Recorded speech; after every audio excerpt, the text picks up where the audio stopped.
was famously not a fan of the shoe, which was inspired by the Audi TT Roadster.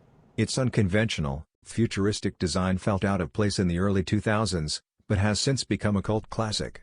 Over the years, Adidas Basketball has released multiple versions of the Crazy II's predecessor, with the Crazy IIInfinity bringing the bold silhouette into today's performance lifestyle hybrid market.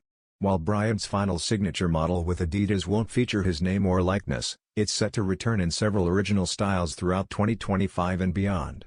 A newly surfaced silver metallic version highlights the shoe's space-age design, enhanced by a shimmering shell toe and colorway that clearly nods to the Audi inspiration.